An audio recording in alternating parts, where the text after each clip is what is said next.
예수님 이름으로 기도합니다. 아멘. 완전한 성화의 열매, 완전한 성화의 열매라는 제목으로 신명기서 18장을 통하여서 하나님 말씀을 전하도록 하겠습니다. 오늘 이 신명기 18장 13절에 보면 아주 귀한 말씀이 나오는데요. 너는 내 하나님 여호와 앞에 완전하라 라는 말씀이 나옵니다. 너는 내 하나님 여호와 앞에 완전하라. 자, 하나님께서는 우리에게 완전한 성화를 이루기를 원하신다는 것입니다. 그런데 지금 현재 이런 말을 하면 완전한 성화, 완전한 거룩, 성화, 성결 이런 말씀을 하면 우리 기독교인들은, 현재 기독교인들은 굉장히 낯습니다. 이런 단어가. 왜냐하면 이런 단어는 들어본 적이 별로 없고 또한 이런 단어를 강조하는 교회가 별로 없기 때문에 너무나 낯설죠. 지금 현재 기독교는 잘못된 신학으로 인해서 전부 다 하나님의 뜻에 어긋나는 길로 가고 있다는 사실입니다. 완전한 성화, 이것은 초대교회 교부들이 아주 강조하던 단어입니다.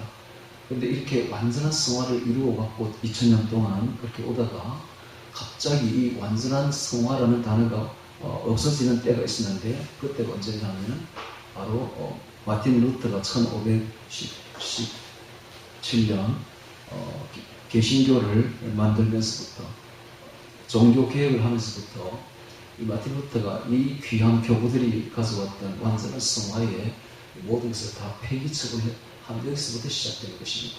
그래서 오늘날 기독교는, 오늘날 개신교는 아주 천박한 기독교가 되어버린 것입니다. 그래서 이제 이 마틴 루터는 말하기를 그냥 친의, 믿기만 하면 구원받는다. 한 번 구원은 영원 구원이다. 이렇게 주장했던 것인데, 친의 구원론이죠. 친의 구원론. 믿기만 하면 구원받는다. 이게 마틴 루터가 주장한 겁니다. 근데 한 세기 정도가 지나서 칼빈이 그까 보니까 너무 안 맞거든요, 성경하고. 그래서 이건 아닌 것 같다. 이래가지고 한 개 더 추가를 했어요. 믿고 칭의뿐만 아니라 중생해야 된다. 거듭나야 된다. 그래서 칭의와 중생 구원론을 외친 사람이 바로 칼빈이죠. 그래서 오늘날 이 칼빈과 루트의 후예들인 개신교는 딱 이 칭의 구원론과 중생 구원론에 묶여가지고 더 이상 앞으로 나가지 않는 것입니다. 이 중생 구원론으로 신학을 이룬 분들이 바로 청교도죠. 청교도. 미국의 기독교입니다. 그 미국 기독교가 오늘날 우리나라에 들어와가지고 지금 개신교가 된 것 아닙니까? 그러니까 우리나라 개신교도 역시나 칭의 구원론과 성화 구원론에 묶여가지고 더 이상 앞을 나가지를 못해요. 단적으로 말하면 칭의 구원론과 개신교, 칭의 구원론과 중생 구원론에 묶여있는 사람은 절대로 천국에 못 들어갑니다. 죽어보세요. 내 말이 거짓말입니까? 절대로 천국 못 들어갑니다. 바로 지옥입니다. 여러분. 이게 어디 나옵니까? 마태복음에 다 나옵니다. 여러분, 마태복음 한번 찾아보고 여기 갈피를 끼우고, 자, 마태복음 5장에 찾아보십시오. 마태복음 5장에 보면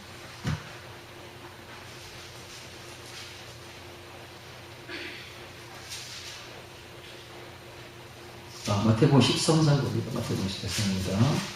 자, 마태복음 13장, 마태복음의 중심장인 13장. 마태복음 13장은 하나님 나라를 이야기를 합니다. 우리 안에 이루어진 하나님 나라. 거기에 보면 네 가지 밭의 비유가 나오죠. 첫째 밭은 길가밭입니다. 길가밭. 하나님 말씀을 근성으로 듣는 사람들.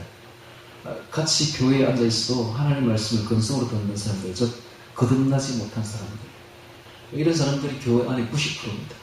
이런 사람들은 볼 것 없이 지옥입니다. 바로 이런 사람들이 길가밭이죠. 두 번째는 돌밭이 나옵니다. 돌밭은 그래도 거듭났어.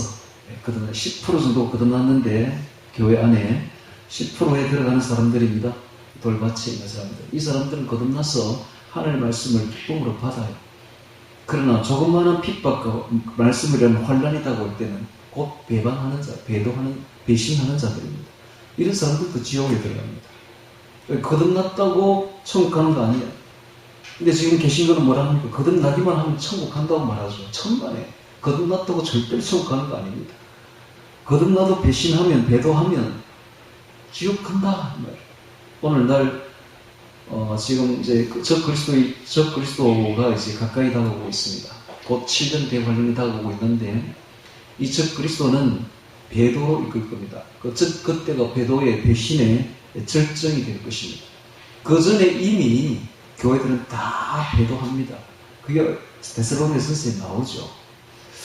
그래서 배도하는 자들이 바로 이 돌짝밭이다. 조그만 환란이 다가와도 배도하는 사람들이 나옵니다. 세 번째가 가시떨기 밭이 나오죠. 이 사람들도 거듭난 사람들이야. 10%에 들어가는 사람들이죠. 근데 이 사람들은 생활의 염려와 재리의 유혹에 빠져가지고, 즉 세속적인 신앙이죠. 세속적인 신앙. 이 세속적인 신앙에 빠져가지고 열매를 맺지 못합니다. 이런 자들도 어떻게 돼요? 다 지옥 들어갑니다. 다 지옥 들어가요. 근데 이제 마지막으로 좋은 밭에 있는 사람들이 있죠. 이 사람들은 거듭나서 깨달아서 100배, 60배, 30배의 뭘 맺는다? 열매를 맺는 사람. 열매가 없으면 천국 못 들어가요. 오늘 제목이 완전한 성화의 열매입니다. 열매가 있어야 됩니다. 열매를 맺는 자들은 천국에 들어간다. 그러면서 하시는 말씀이 저 마지막으로 보십시오. 마태복음 5장 마지막에 보면 너희는 내 앞에서 행하여 완전하라 라고 말하고 있습니다. 완전한 열매를 맺어라. 완전한 성화의 열매를 맺어라 라고 말하는 거예요. 그래서 오늘 우리가 자 이제 신명기 18장으로 넘어옵니다. 완전한 성화의 열매를 맺지 않으면 안 된다. 우리가 인간으로 태어났다면 이 땅에 사는 동안에 우리의 목표가 뭐냐? 천국 가야 될 거 아닙니까? 그러면 어떻게 해야 돼요? 완전한 성화의 열매를 맺어가야 됩니다. 완전한 성화의 열매를 맺어가야 돼요. 자, 제가 이렇게 말하면 기독교는 도저히 알아듣지를 못해요. 이런 말을 들어본 적이 없기 때문에. 거룩하라, 성결하라, 정결하라 이런 말을 들어본 적이 없기 때문에 믿기만 하면 구원받는데 한 번 구원은 영원 구원인데 이런 말만 들어가지고 이런 말 들으면 무슨 중세에 여기 수도사가 와서 이야기 하나 싶어서 아주 생소하게 들립니다. 그러나 그렇지 않아요. 성경을 보십시오. 성경은 계속 너희는 내 앞에서 행하여 완전하라. 완전한 열매를 맺어라. 성화의 열매를 맺어라. 라고 계속 이야기를 하고 있고 그렇지 않은 자들은 전부 다 지옥에 들어갈 것이다. 라고 분명히 단언하고 있습니다. 여러분 정신 바짝 차리고 신앙생활 하셔야 돼요. 남은 세월 성화의 열매를 맺도록 정말 노력해야 되는 것입니다. 힘써야 되는 것입니다. 자, 그렇다면 오늘 신명기서 18장을 보면서 완전한 성화의 열매를 찾아보도록 하겠습니다. 자, 1절 봅니다. 레위 사람 제사장과 레위의 온 지파는 이스라엘 중에 분깃도 없고 기업도 없을지니 그들은 여호와의 화제물 갖고 기업을 먹을 것이라 되어 있습니다. 이 레위가 누구냐 하면 레위는 바로 제사장 지파입니다. 제사장입니다. 12지파 중에 한 지파를 완전히 제사장 지파로 만들어버린 거예요. 하나님께서. 그래서 이 제사장들은 이렇게 하라라고 말하는데 그럼 이 제사장이 누구냐? 오늘날 신약의 우리들입니다. 우리 성도들이 바로 하나님의 제사장들이에요. 너희는 왕같은 제사장들이요. 와, 우리가 왕적 지위를 가진 제사장들이에요. 오늘날. 그게 지금부터 하는 말은 누구한테 말이다? 우리한테 바로 직접적으로 하는 말이다. 하는 걸 알아들어야 됩니다. 그러면 이제 우리는 분깃도 없고 기업도 없어요. 오직 하나님은 우리의 기업이라. 야, 이걸 깊이 새겨야 됩니다. 오늘 우리 성도들은 세상 사람들처럼 돈 벌이면 안 돼요. 세상 사람들 어떻게 합니까? 세상 사람들은요, 돈 벌이려면 각종 단체에 가입해야 돼. 정시대다, 라이오스 클럽이다, 무슨 클럽이다. 여기 클럽, 저기 클럽 많이 가입해야 돼요. 그래서 거기서 술도 먹고, 저녁에 친교도 하고, 그렇게 하면 거기서 일이 들어와요. 돈이 된다고. 왜 사업을 할 수 있어요. 그러나 기독교인들 그렇게 하면 된다, 안 된다? 절대로 안 된다. 어떻게 해야 된다? 오직 하나님이 나의 기업이다. 하나님이 내게 모든 걸 주신다. 하나님이 내게 돈도 주시고, 하나님이 내게 모든 걸, 먹을 걸 다 주신다. 이걸 확실히 해야 됩니다. 확실히. 만약에 기독교인이 되어가지고 이걸 안 하고 세상 사람처럼 따라간다. 어떻게 될까요? 완전히 망합니다. 완전히 망합니다. 그러니까 세상을 다 끊어야 돼. 다 끊고 나는 오직 하나님이 나의 기업이다. 하나님이 내게 모든 걸 충분히 제공하십니다. 이걸 확실히 해야 되는 것입니다. 확실히. 지금 저는 자비라는 목회를 하고 있지 않습니까? 바울처럼 저도 일을 하고 있다고 세상에 나갔어요. 근데 제가 지금까지 이 일을 몇 년 동안 했나? 한 30년 넘게 했네요. 30년 넘게. 30년 넘게 했는데 제가 26살, 7살 때에 사업을 한 적이 있습니다. 사업을 했는데 3개월도 못 3개월인가 6개월 하여튼 막 3개월도 못 넘기고 완전히 사업을 망해가지고 접은 적이 있어요. 그때 제가 느낀 것은 사업체가 어떻게 하면 10년을 저렇게 갈 수 있나? 10년을 저렇게 부도 안 나고 저렇게 갈 수 있는 저건 도대체 대단한 거야. 10년. 대단한 사업 아닙니까? 우리는 6개월도 안 가서 망해버렸는데 너무 대단한 것. 그런데 제가 그 뒤에 이제 이 설계 사무실이라는 걸 하고 있지 않습니까? 근데 지금 30년째, 너무 30년 훨씬 넘었는데 든든하게 써가고 있어요. 이것은 하나님의 은혜죠. 하나님께서 하신 것이죠. 하나님이 없다면 그럼 바로 무너지는 것이죠. 더구나 지금은 앞이 보이지 않는 불경기입니다. 지금 자영업 하는 사람들은 하루가 멀다고 문을 닫습니다. 여러분 나가보십시오. 지금 점포들이 다 문 닫고 있어요. 비어있는 점포들이 속속들이 보이고 있습니다. 왜 그렇습니까? 지금은 불경기 중에 불경기인데 옛날 IMF처럼 이렇게 끝이 나는 불경기가 아니라 앞이 안 보여. 갈수록. 왜냐하면 마지막 때에 지금 우리가 들었었기 때문에 지금 앞이 안 보여. 계속 경제는 곤두박질 쳐질 겁니다. 그런데 경제가 무너지면 제일 먼저 타격받는 데가 어디냐면 건축업입니다. 건축이 안 되잖아요. 건축이 안 돼. 물가는 높죠. 은행은 문 닫아. 융자 안 해주죠. 이러니까 건축을 할 사람이 없다고. 해봐야 또 누가 이 임대가 나가야 되는데 임대 안 나가잖아요. 다 문 닫잖아요. 그러니까 건축은 제로야. 5년 전부터 완전히 싹쓸이 제로입니다. 그러면 누가 제일 타격받겠어요? 우리부터 먼저 받는 거야. 건축 설계하는 사람들부터 먼저 받는 거야. 5년 전부터 완전히 제로입니다. 완전히 제로. 그러면 어떻게 먹고 살까요? 제가 그랬어요. 우리 아내 보고. 자, 2026년 사는 방법이 하나가 있다. 지금 온전히 하나님만 바라봐라. 하나님만 바라보면 우리는 틀림없이 든든히 써간다. 네. 왜 그게 비결이 여기 그렇잖아요. 자, 하나님이 너희 기업이 될 것이라. 하나님만 바라보면 하나님 어디서 물고 오든지 까마귀가 물고 온다. 예, 그게 바로 제사장들이 사는 방법입니다. 여러분 제사장들은 목사들은요 세상적인 방법으로 돈벌이 하면 안 돼. 오직 하나님만 바라보고 가면 하나님 알아서 까마귀를 시켜가지고 물 온다 하는 말인 겁니다. 그걸 믿어야 됩니다. 그래서 제가 그걸 지금까지 30년을 넘게 경험했기 때문에 정말 놀랍습니다. 예. 이제는 아주 믿는 거예요. 아주 믿는 거예요. 그래서 하나님만 바라보고 걸어갑니다. 여러분. 그래서 제사장은 그런 사람들이에요. 하나님이 우리의 기업이다. 하나님만 바라보면 하나님 다 알았어. 세밀하신 하나님이 하나님이 얼마나 세밀하신지 아십니까? 여러분 우리 세포를 보십시오.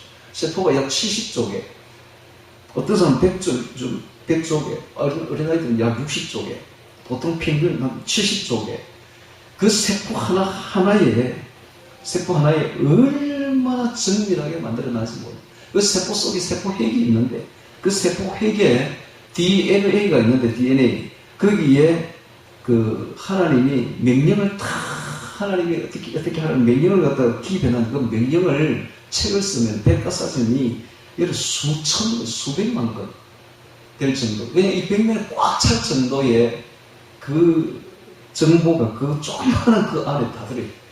이야, 하나님이 세밀하신 분입니다. 정말로. 너무너무 세밀. 그러니까 우리의 일거수일투족 다 보고 있으면 다 알고 있어요. 하나님 모를 것 같아요. 다 알고 있어요. 우리가 어디가 부족한지, 어디가 위험한지 다 알고 계시다니까. 이제 하나님께 맡기면 하나님 다 알아서 해주십니다. 그러니까 제사장들은 딴 데 보지 말고 세상 보지 말고 세상 보면 망합니다. 분명히 이야기합니다. 세상 보고 세상적인 방법 나가면 망하게 딱 돼 있어.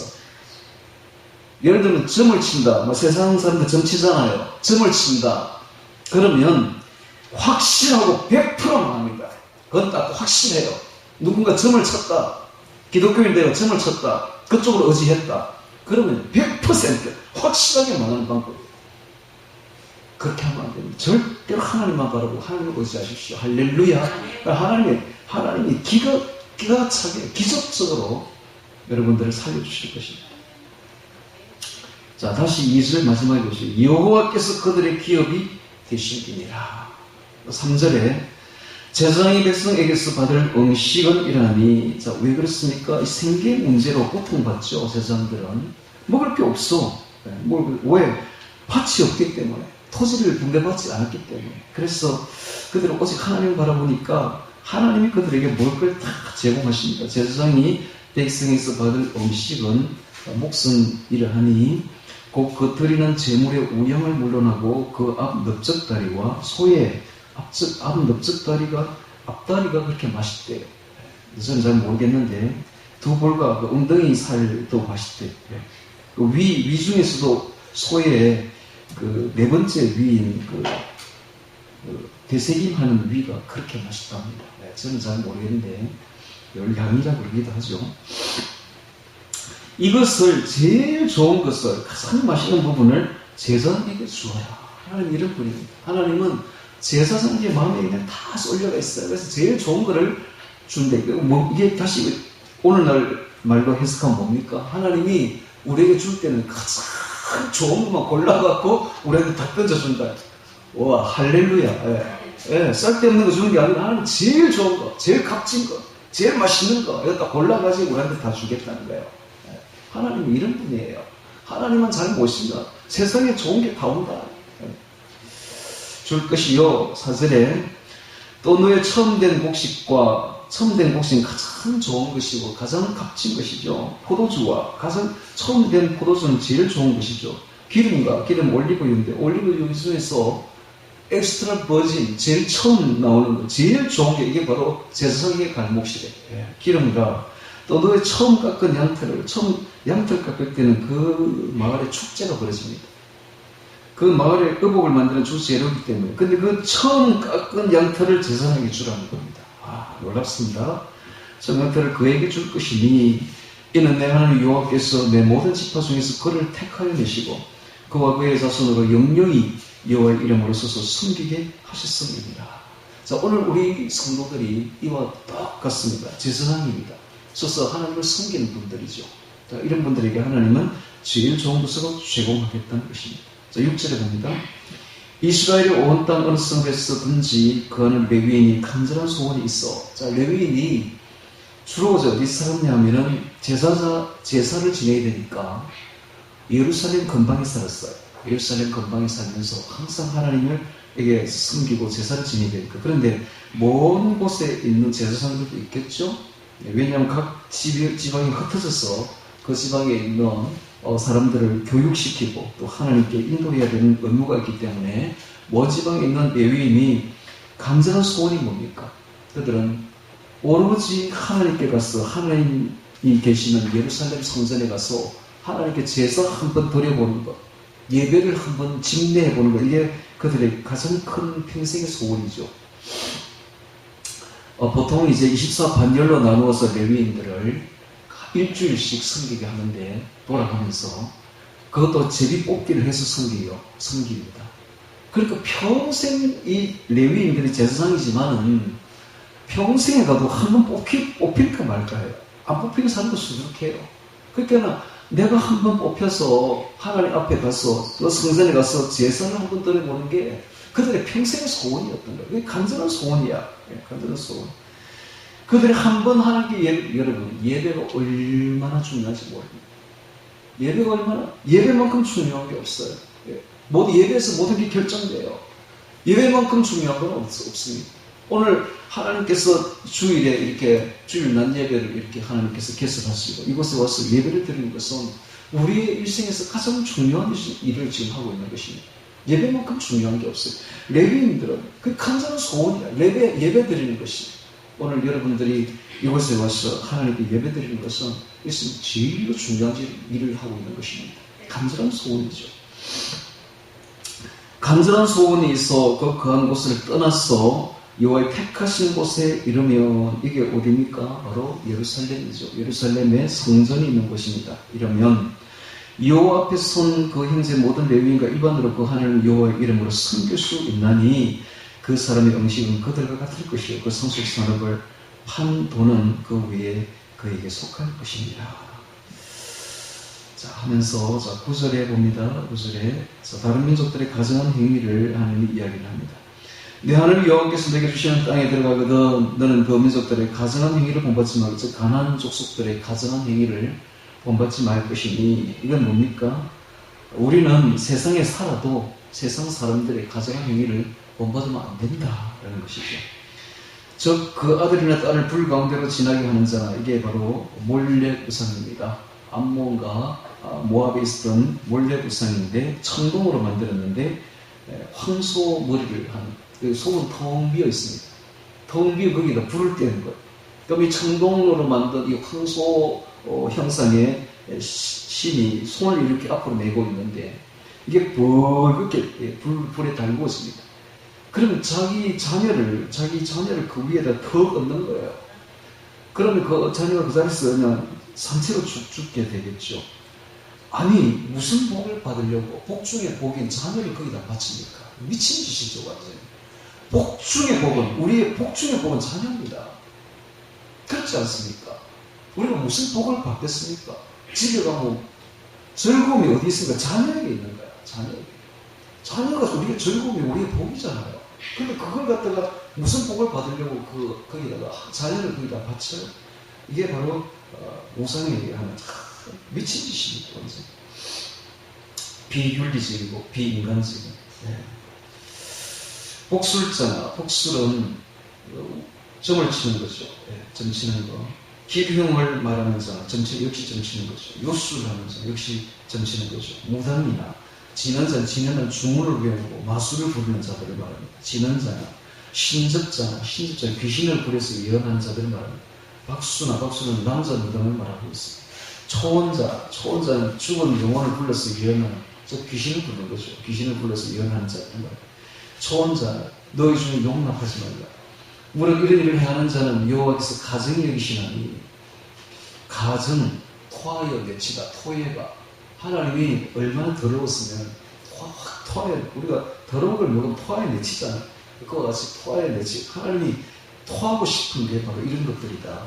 가증히 여기시나니 이런 가증한 일로 인하여 내 하나님 여호와께서 그들을 내 앞에서 쫓아내시느니라. 하나님께서 이런 가증한 일로 인해서 가나안 족속들을 확 쫓아냈듯이 너희들도 이런 가증한 일을 행하면 같이 쫓겨나간다는 겁니다. 그래서 너는 너희 하나님 여호와 앞에서 완전하라. 성실하고 정직하게 행동하라. 주의 백성답게 생활하라. 성결하고 거룩하게 깨끗한 삶으로 하나님을 속이지 말라. 이런 말을 그 안에 하고 있습니다. 또 14절에 보니까 내가 쫓아낼 이 민족들은 기흉을 말하는 자나 복술자의 말을 듣거니와 너에게는 너희 하나님 여호와께서 이런 일을 용납치 아니하시느니라. 그러니까 지금 가증한 우상 숭배를 하는 이야기를 하면서 가운데에 하나님께서는 오늘의 주제문을 갖고 있습니다. 너는 내 하나님 앞에서 완전하라. 너는 내 하나님 여호와 앞에서 행하여 완전하라. 그래서 오늘 제목이 완전한 성화의 열매입니다. 완전한 성화의 열매. 자, 15절에 보겠습니다. 내 하나님 여호와께서 내 형제 중에서 나와 같은 선지자 하나를 너를 위하여 일으키시니 나와 같은 선지자, 모세가 말합니다. 나와 같은 선지자 하나를 일으키겠다. 이 나와 같은 선지자 하나가 나중에 오실 예수 그리스도를 말합니다. 온 인류의 대속자이신 예수님을 말하고 있습니다. 나와 같은 선지자 하나를 너를 위하여 일으키시니 너희는 그를 들을지니라. 예수님이 오시면 그들의 말을 들을지니라 라고 말했는데 이스라엘 백성들이 그렇게 하고 있습니까? 그렇게 안 하고 있습니다. 이스라엘 백성들이 이 말씀을 듣고 무슨 말인지 알아듣지를 못해요. 그래서 지금도 예수님을 믿지 않습니다. 이게 바로 이스라엘의 현 주소죠. 언제 듣느냐? 들을 때가 오기는 옵니다. 언제 듣느냐? 7년 환란이 다가오면 이방에 갔던 복음의 문이 닫히게 됩니다.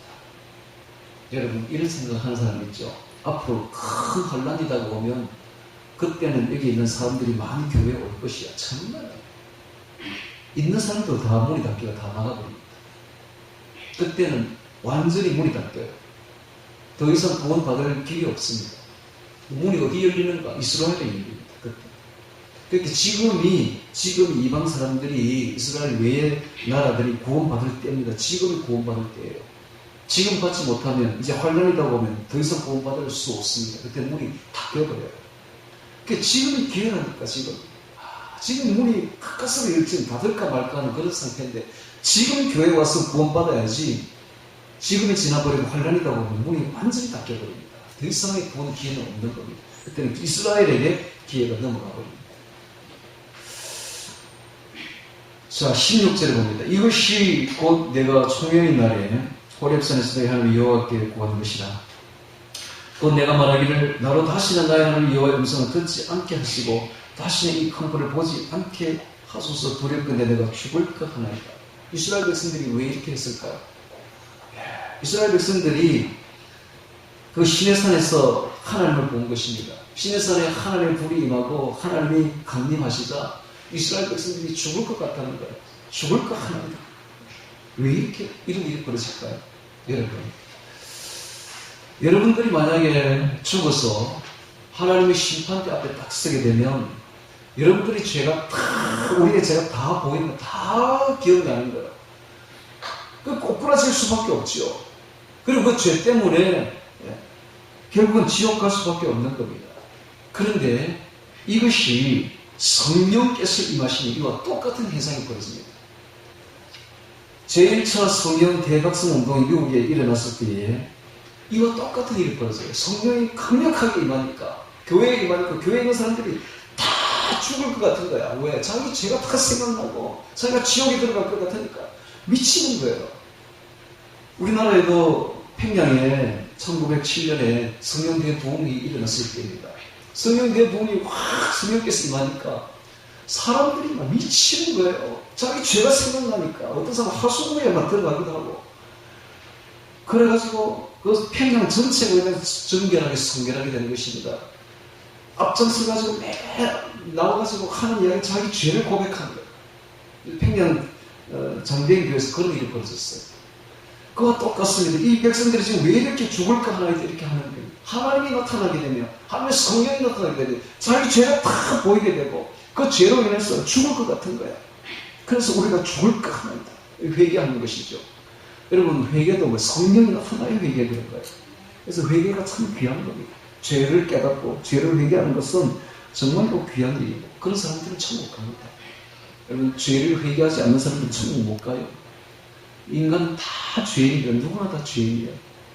그래서 자기 죄를 볼 수 있는 사람들은 참 복된 사람들이죠. 내가 죽을 것 하나이다. 이런 사람들이 천국 간다. 이런 사람들. 17절에 봅니다. 여호와께서 내게 이르시되 그들의 말이 옳도다. 내가 그들의 형제 중에 너와 같은 선지자 하나를 그들을 위하여 일으키고 내 말을 그 입에 두리니 내 말을 그 입에 두리니 하나님께서 선지자의 입에 하나님의 말씀을 두겠다라고 말하고 있죠. 예수님께서도 말씀하실 때에 항상 이런 말을 합니다. 내가 하는 말이 내 말이 아니라 내 아버지께서 하시는 말씀이라 라고 말합니다. 항상 그런 말을 해요. 그러니까는 요한복음 7장 10절 내 교훈은 내 것이 아니요 나를 보내신 이의 것입니다. 예수님은 그런 말을 해요. 그러니까 우리도 예수님 그대로 본받아야 되겠죠. 우리가 이 강단에 서가지고 말씀을 전할 때나 혹은 하나님의 말씀을 전할 때에 내 생각, 내 주장 그거 전하면 안 됩니다. 내 철학 뭐 이런 거 전하면 안 돼요. 오직 하나님의 말씀이 있는 그대로 전해야 돼요. 조금이라도 자기 생각을 전하면 그는 죽습니다. 바로 영혼이 죽습니다. 영이 죽어버립니다. 그래서 오늘 우리가 하나님의 말씀을 전할 때 내 생각 전하면 안 돼요. 오직 하나님의 말씀만 전해야 되는 것입니다. 내 말을 그 입에 두리니 내가 그에게 명하는 것을 그가 우리에게 다 구하리라. 19절에 봅니다. 신명기 18장 19절 무릇 그가 내 이름으로 구하는 내 말을 듣지 않은 자는 내게 벌을 받을 것이요 내가 구하라고 명하지 아니한 말을 어떤 선지자에게 만일 방자히 내 이름으로 구하든지 다른 신들의 이름으로 말하는 그 선지자는 죽임을 당하리라 하셨나요? 하나님의 말씀을 그대로 전해야 되는데 그렇지 않은 사람은 영적으로 죽임을 당하게 될 것이다 라고 말합니다.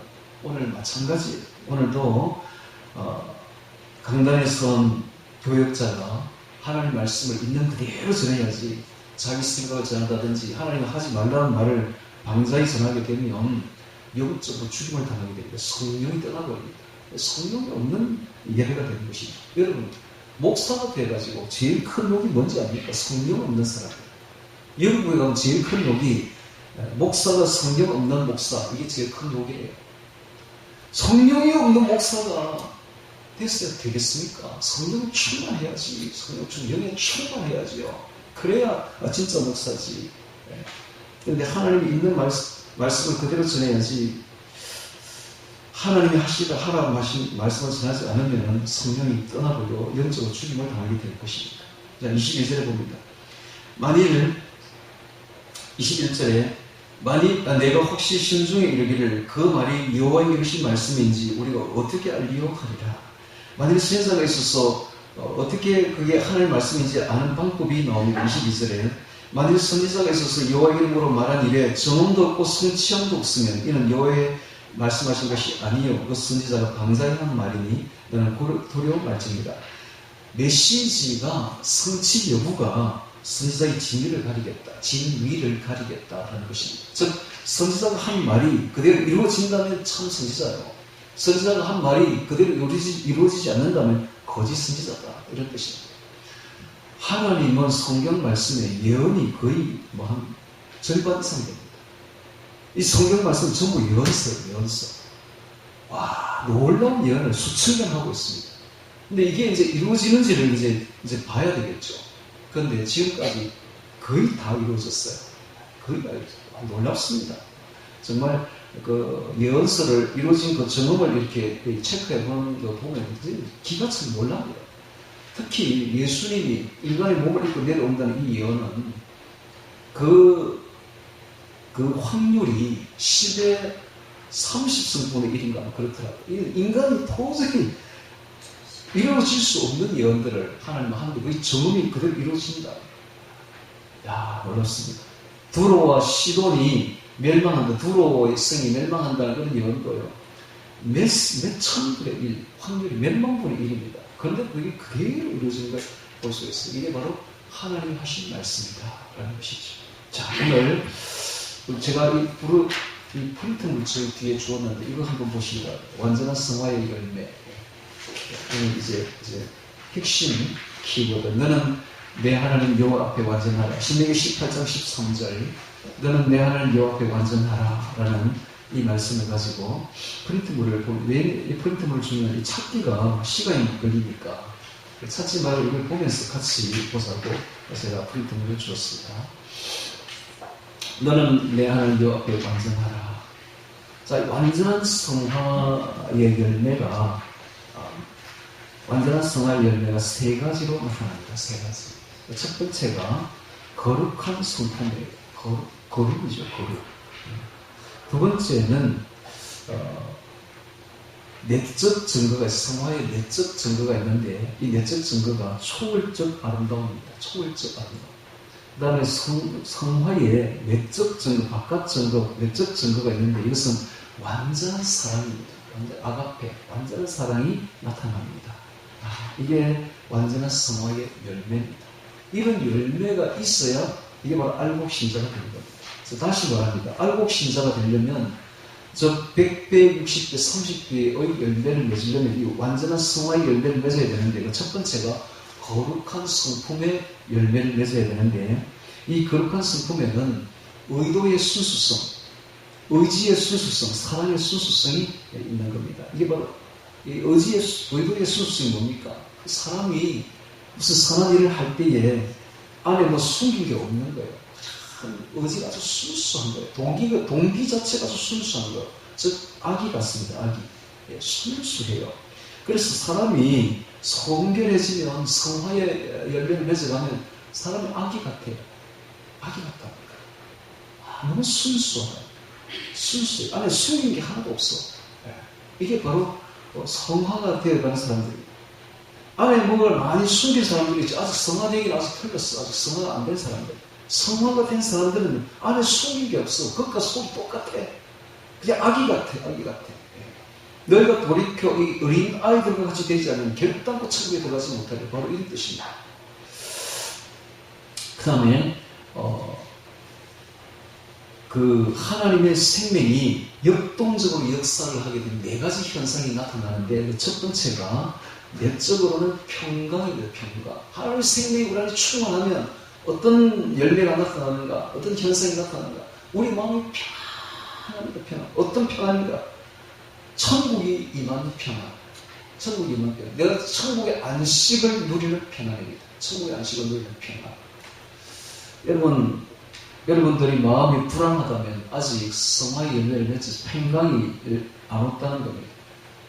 영적으로 우리가 하나님의 은혜를 받게 되고 이 거룩한 생명으로 충만하게 되면 첫 번째 나타나는 게 평강이다.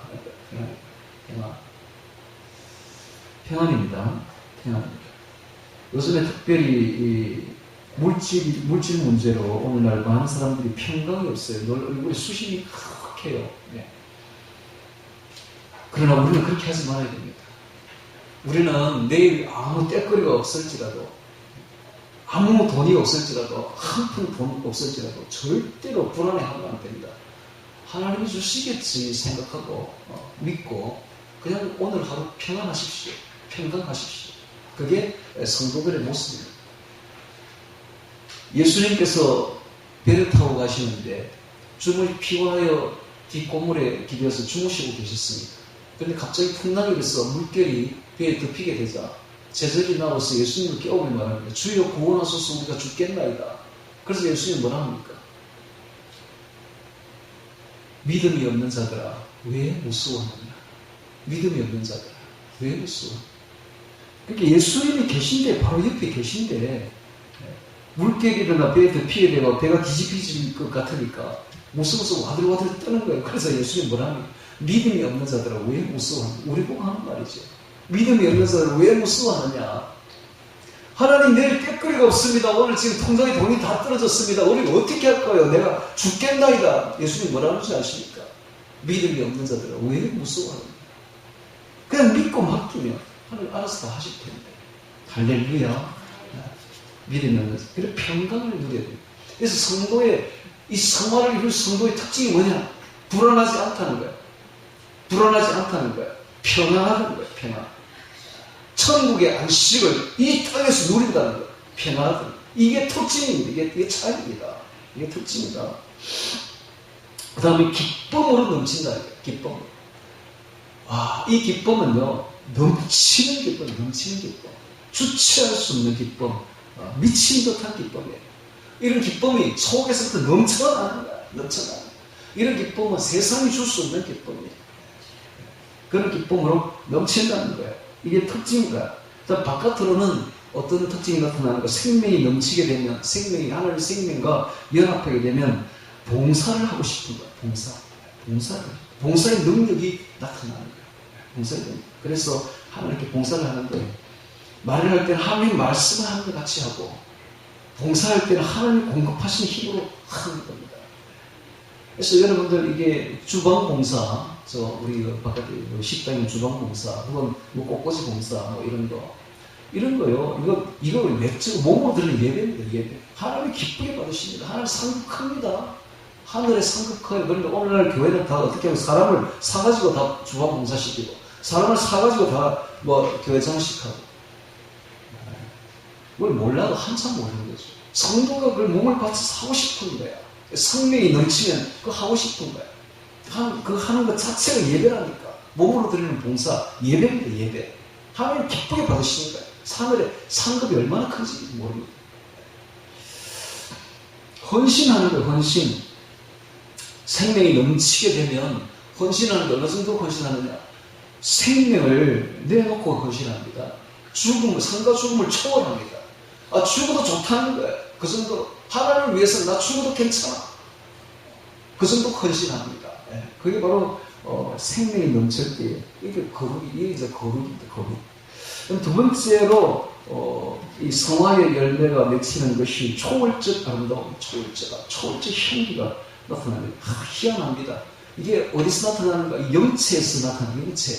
사람이 영혼을 담고 있는 영체가 속에 있는데, 우리의 이 육체 안에 이거 죽게 되면 육체는 죽어도 영체는 영혼과 함께 살아나서, 이게 우리의 진짜 모습이죠. 이 영체가 안, 여러분 앞으로 우리가 부활체를 입게 됩니다. 부활체. 와, 근데 부활체가요, 오늘날 여기서 신앙생활을 어떻게 하느냐에 따라서 달라진다니까. 시시각각으로 달라집니다. 우리가 하나님께 정말 성결하고 거룩하게 이렇게 하면 우리 안에 있는 영체가 너무너무 아름답게 변하는. 여러분, 여자들이 요즘에 아름답게 하려고 막 성형수술하고 이러는데요. 여자들도 그 조그마한 육체 있는 거 몇 년 안 되는 개발 몇십 년 가지고 않을 거. 그거 아름답게 하려고 돈을 써가지고 그렇게 아름답게 하려고. 여러분, 우리 속에 신앙적으로 성숙하고 거룩하게 되면 영체가 아름다워지고, 이 영체는 영원한 겁니다. 할렐루야. 너무 아름다워집니다. 너무 아름다워집니다. 어떤 여자 전도사가 교회 돈을 이렇게 떼먹어버렸어요. 떼먹고 좀 나쁜 일을 하고 이러는데, 어느 날 하나님 그 영체를 다 보여준 거야. 기도하는 중에. 보니까 너무 추한 짐승이야. 그럼 너무 놀래버린 거예요. 자기가 그런 모습이다. 내 영체가 저런 모습이구나. 그래가지고 막 회개하는 거예요. 회개하고, 한 달 동안 회개하고, 거룩하게 이렇게 몸부림쳤더니, 그 뒤에, 한 달 뒤에 다시 보여주면 너무 아름다운 모습, 너무 아름다운 여인의 모습을 다 보여줘요. 그렇습니다. 여러분, 우리가 어떻게 신앙생활 할 때 우리 영체가 달라진다는 거예요. 이 영체의 아름다움이 있다. 영체의 초월적 아름다움이 있다는 거예요. 거기서 나오는 향기가 있어요. 초월적 향기. 예. 그 다음에 이게 이제 완전한 성화의 외적 증거는 아가페 사랑이 표출됩니다. 아가페 사랑. 아가페 사랑. 나중에 아가페 사랑을 이야기를 하겠습니다. 이 아가페 사랑은 인간이 할 수 없는 사랑입니다. 인간이 할 수 없는. 자, 그래서 너는 내 하늘 요 앞에 완전하라 하는 말씀이 마태복음 5장 48절에도 너희는 너희 아버지 온전하신 같이 너희도 온전하라 라는 말씀이 있죠. 데살로니가전서 5장 2절을 보면 너희는 온전히 거룩하게 하시고 온전히 거룩하고 온전하라. 온전하라 말이 온전히 거룩하라 이 말입니다. 온전히 성화를 이루라 이 말입니다. 그 다음에 에베소서 1장 4절도 보면 그 앞에 거룩하고 흠이 없게 하시기 온전히 거룩한 것이 온전히 성화를 이루는 것이죠. 예, 이렇게 또 보면 레위기서 11장 45절에 보면 내가 거룩하니 너희도 거룩할지어다 이 말씀이 있고, 고린도서 3장 16절에도 보면 너희가 하나님의 성전이 그럴까, 하나님의 성령에 대한 것인 줄 알지 못하는 누구든지 하나님의 성전을 더피는 하나님의 것을 멸하시는 너희는 하나님의 성전이 그럴까 너희도 그러하니라 라고 말씀하고 있습니다. 자, 근데 이제 아가서 2장 2절에 보면 이런 말씀이 있어요. 여자들 중에 내 사랑은 가시나무 가운데 백합화 같구나. 백합화가 뭘까요? 백합화는 세 가지를 나타냅니다. 첫째는 순결입니다. 순결.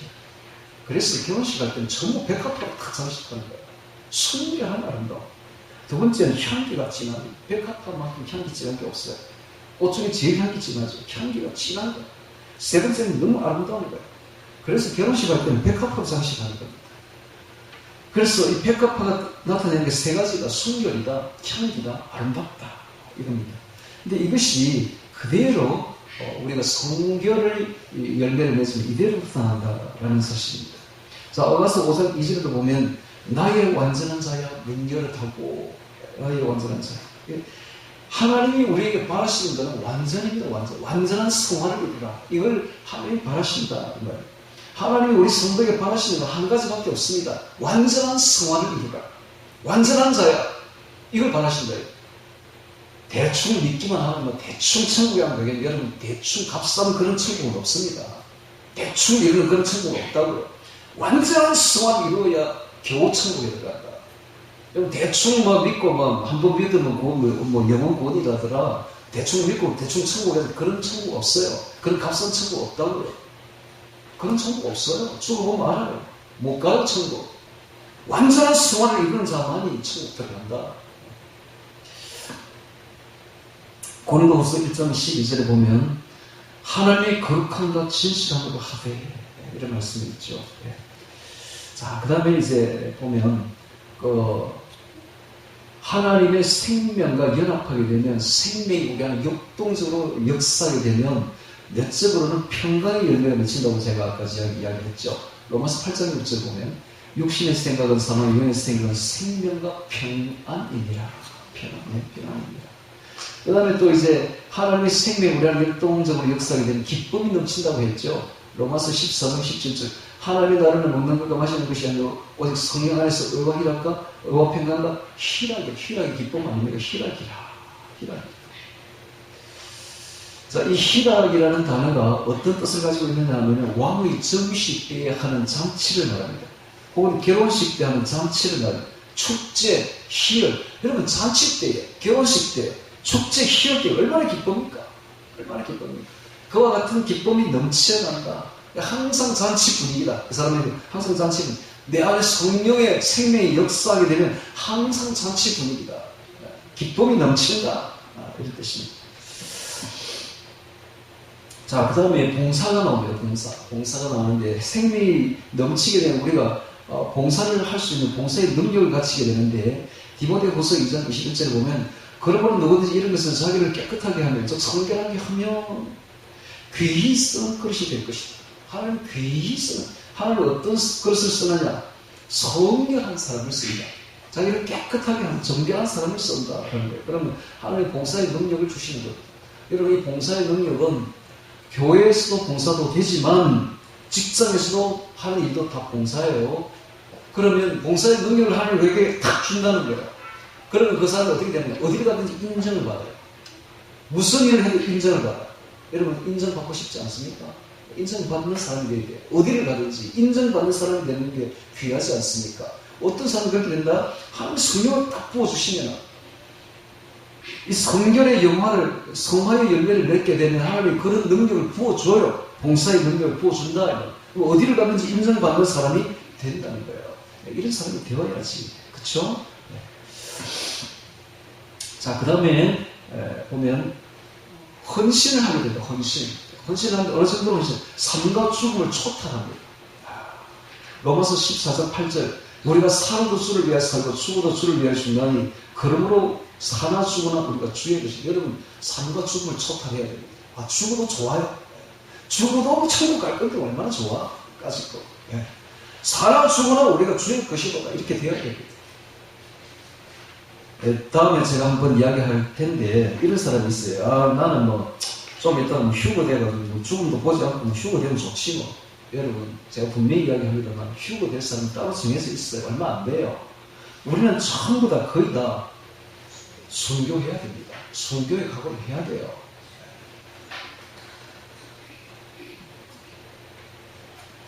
그래서 죽음을 초탈해야 됩니다. 삶과 죽음을 초월해야 돼요.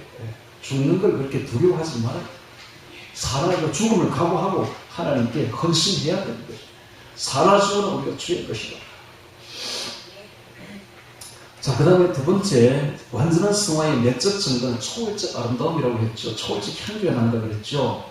자, 시편 27편 4절에 보면 내가 여호와께 청하였던 그 한 가지 일 곧 그것을 구하리니 곧 나로 내 생전에 여호와의 집에 가여 여호와의 아름다움을 앙망하며. 여호와의 아름다움을 앙망하며. 하나님이 아름답대. 이런 말 들어본 적이 별로 없죠. 하나님이 너무너무 아름답대요. 이 노암인데 감미로움입니다. 감미로움. 하나님 너무너무 감미롭고 사랑이 넘쳐가지고 너무 사랑스럽고 하나님 너무 감미롭다는 거예요. 자, 이것은 천국 가보면 알아요. 제가 무슨 말을 하는지 지금은 몰라요. 들어도. 근데 천국 딱 가보면 하나님의 보좌에서 나오는 그 빛을 한번 딱 맞아보면 이게 무슨 말인지 이제 그때 이제 실감이 날 겁니다. 하나님이 얼마나 감미로운지, 하나님 나오는 빛이 얼마나 감미롭고 얼마나 사랑이 넘치는지 천국의 그 하나님의 보좌에서 나오는 하나님에서 나오는 빛을 한번 맞아보면 그때 이제 깨닫게 되는 거예요. 또 하나님의 보좌에서 나오는 그 생명수를 한번 마셔보면 그게 얼마나 사랑스럽고 얼마나 감미로운지 한번 마셔보면 그때 이제 깨닫게 되는 거예요. 하나님은 진성 위에 근원입니다. 근원. 제일 아름다운 분이 하나님이에요. 가장 아름다운 분이 하나님이에요. 하나님의 아름다움이 있다고요. 그 아름다움이 우리 안에서 이제 역사하기 시작합니다. 사람이 아름다웠습니다. 초월적 아름다움을 가지게 됩니다.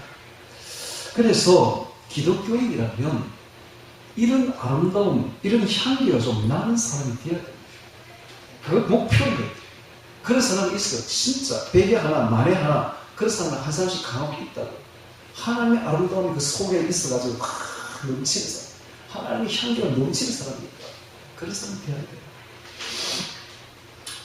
자, 이사야서 35장 2절에 보면 무성하게 피어 기쁜 노래로 즐거워하며 레바논의 영광과 갈멜과 사론의 아름다움을 얻을 것이다. 그것들이 여호와의 영광, 곧 우리 하나님의 아름다움을 보리로다. 우리 하나님의 아름다움을 나옵니다. 우리 하나님의 아름다움, 요피, 신적 아름다움, 신적 아름다움. 야, 이게 최고의 아름다움입니다.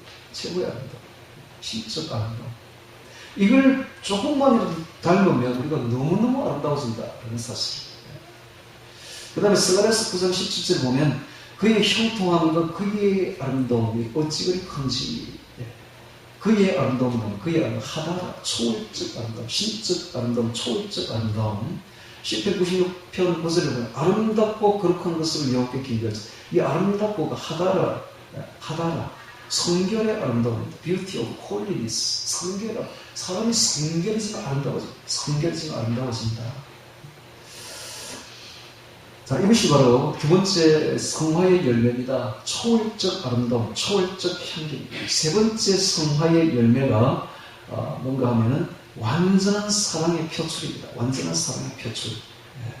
자, 거기 보면 마태복음 5장 43절에 보면 또 내 이웃을 사랑하고 내 원수를 미워하라 하였다는 것을 너희가 들었으나 나는 너희에게 너희 원수를 사랑하며 너희를 핍박하는 자를 위하여 기도하라. 이같이 한 적 하늘에 계신 아버지의 아들이 되리니. 이런 말씀이 나오고 있습니다. 이게 바로 완전한 사랑인데요. 원수를 사랑하는 사랑이에요. 원수를 사랑하는 사랑. 원수를 누가 사랑할 수 있을까요? 여러분, 원수를 우리 사랑할 수 있나요? 우리 보통 감정으로는 원수 사랑을 못합니다. 조선 사람은 기분 나쁘면 천국도 가기 싫다는데, 기분 나쁜 원수 보고 있으면 어떻게 사랑이 나와요? 근데 이 사랑은 어떤 사랑이냐? 이것은 의지적인 사랑, 의지적인 사랑이에요. 이거는 능력의 파워, 러브고 파워, 사랑의 힘입니다. 능력입니다. 사랑의 능력. 이것은 감정이 아닙니다. 의지로 하는 사랑입니다. 와, 이게 파워가 있어야 돼요. 능력이 있어야 돼요. 하나님의 능력으로 하는 사랑입니다. 이게 바로 원수 사랑. 이게 사랑 중에서 가장 극적인 사랑, 원수를 사랑하는 사랑. 원수는 어디 있습니까? 항상 가까운 데 있습니다. 가까운 데 있다면 원수가. 그 원수를 사랑할 수가 있다면 여러분은 대단한 하나님의 성화의 열매를 가진 사람인 것입니다. 자, 그럼 원수를 사랑하는 방법을 가르쳐주고 있습니다. 누가 똑같은 공간복음이 누가복음 6장 27절로 이렇게 나오고 있습니다. 그러나 너희 듣는 자들에게 내가 이르노니 첫 번째 너희 원수를 사랑하며 두 번째 너희를 미워하는 자를 선대한 선을 행하라. 미워하는 자에게 선을 행하라. 선대하며 세 번째 너희를 저주하는 자를 위하여 축복하라. 저주하는 자에게 축복을 해주라. 네 번째 너희를 모욕하는 너희에게 욕하는 자들을 위하여 기도하라. 이게 바로 방법입니다. 원수 사랑하는 방법이 네 가지로 나옵니다. 너희 원수를 사랑하는 첫 번째 미워하는 자에게 선을 행하라. 너희를 미워하는 자에게 오히려 너를 악을 선으로 갚아라. 너희를 저주하는 자를 축복해주라. 너희를 욕하는 자, 모욕하는 자를 위하여 기도해줘. 기도는 사랑으로 쓰면 안 됩니다. 기도는 지극한 사랑이 있을 때 위하여 기도할 수가 있죠. 기도는 곧 사랑입니다. 이렇게 해주는 거예요. 이거 어떻게 이렇게 될까요? 이거 의지로 하는 거예요. 의지로. 이게 감정으로 하는 게 아닙니다. 사랑이. 이게 초월적입니다. 이게 바로 아가페입니다. 이게 아가페 사랑입니다. 이렇게나 에로스나 스토리나 필리아, 남녀 간의 사랑이나 가족 간의 사랑이 친구의 사랑으로는 죽었다 깨나도 이런 사랑은 못해요. 오직 하나님의 사랑, 아가페 사랑만이 이런 사랑을 할 수가 있는데, 이 의지를 가지고 이렇게 하라는 거예요. 의지를 가지고. 하나님의 명령입니다. 이게 바로 어디서 나오는가? 성화의 열매다. 이게 바로 성화의 열매. 자, 그렇게 하면 상이 크대요. 자, 35절 보면 오직 누가복음 6장 35절 오직 너희는 원수를 사랑하고 선대하며 아무것도 바라지 말고 빌라. 그리하면 너희 상이 클 것이요. 원수를 사랑하게 되면 상이 크대요. 상이 클 것이요. 어떤 상일까요? 어떤 상일까요? 하나님의 통치권에 참여합니다. 와, 놀랍습니다. 저 하늘나라에 들어가서 주도적인 지위를 얻게 됩니다. 통치권에 참여합니다. 어떤 사람이 원수를 사랑하는 그 사람이 하나님의 통치권에 참여하게 된다. 자, 계시록 3장 21절에 이기는 그에게는 내가 내 보좌에 함께 하게 주기를 내가 이기고 아버지 보좌에 함께 앉은 것 같이 보좌에 앉는 게 뭡니까? 통치권이에요. 통치권. 저 천국에 가면 계급사입니다. 통치하는 사람이고 통치받는 사람이 있다고. 그 통치하는 통치권에 앉혀주겠다. 하나님이 지금 분명히 이야기를 하고 있습니다. 자, 그래서 너무 많이 하는 것 같아요. 여기까지 할게요. 너무 많으면 체할 것 같아가지고 여러분들이 그 뒤에는 읽어보시고 그냥 그렇습니다. 뒤에 봅시다. 아가서 2장 16절에 보면 이 자기중심적인 사랑을 합니다. 나의 사랑하는 자는 내게 속하였고 자기중심적이죠. 이 사랑이 점점 시간이 흘러가면서 성장합니다. 6장 3절에 보면 서로 공평한 사랑으로 성장해져요. 나는 나의 사랑하는 자에게 속하였고 나의 사랑하는 자는 내게 속해 공평하죠.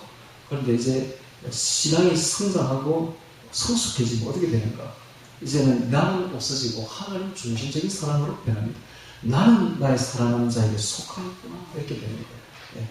영적으로 성숙할수록 하나님 중심적인 사랑으로 성숙합니다. 즉 온전히 희생하는 삶이 된다라는 것입니다. 자, 오늘 우리는 지금까지 완전한 성화의 열매라는 제목으로 신명기 18장을 중심으로 말씀을 들었습니다. 여러분, 성화의 열매를 맺지 않으면 천국 못 들어갑니다. 이 알곡이 되지 않으면 열매를 맺지 못하면 천국 못 들어간다.